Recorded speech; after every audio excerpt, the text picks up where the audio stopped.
With us right now is Commerce Minister Piyush Goyal, who's here in Qatar for trade talks and for exploring ways to expand business ties between Qatar and India. Mr. Goyal, thank you very much for being with us here on CNBC TV18. I'd like to ask you about the World Bank's latest forecast on India.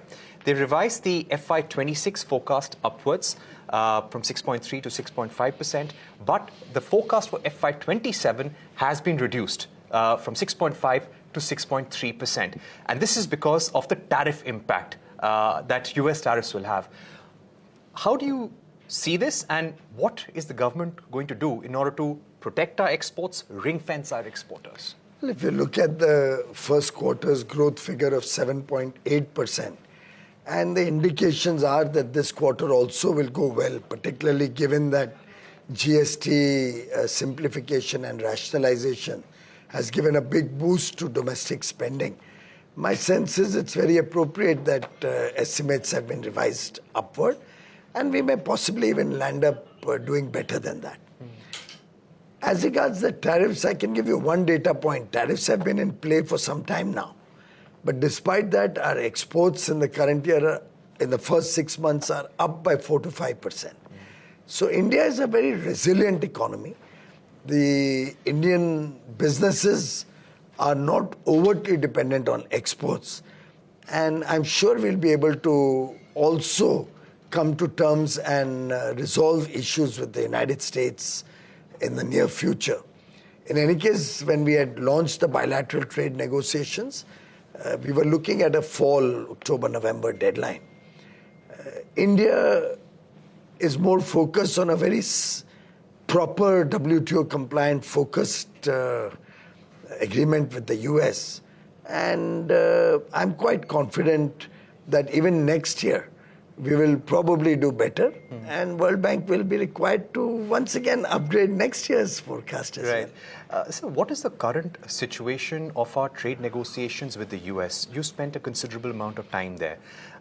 Minister Jaishankar, he was speaking at an event in Delhi where he said we are yet to find a landing ground in the negotiations.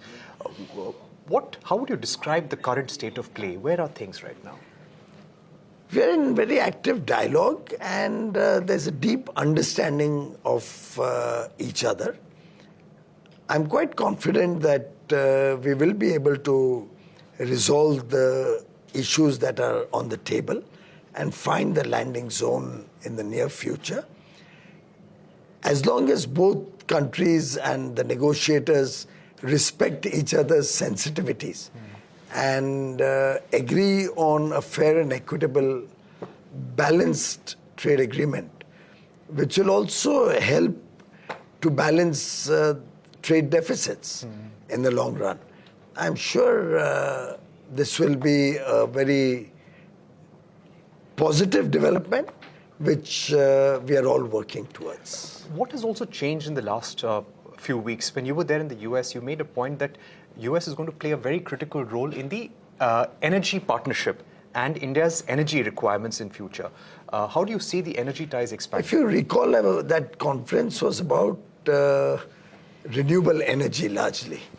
And that statement was made in the context of clean energy and renewable energy.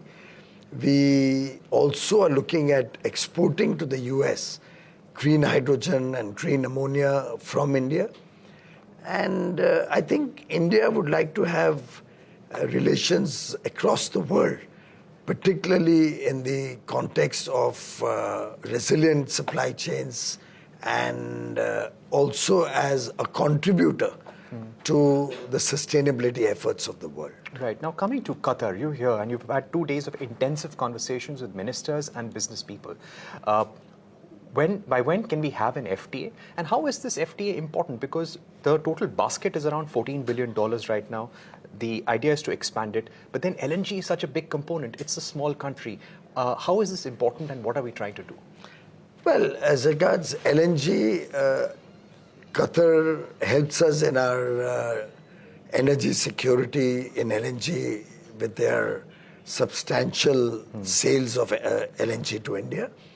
We've entered into an extended 20-year contract until 2048, which will provide the necessary stability to our LNG demand and requirement. we also believe that with 800,000 plus Indians working in Qatar and with an economy which is also growing, Qatar offers opportunity for both goods and services export. We are also exploring third country exports from Qatar, particularly of services. So collectively, we are going to work towards doubling the trade from $14 billion to $30 billion by 2030.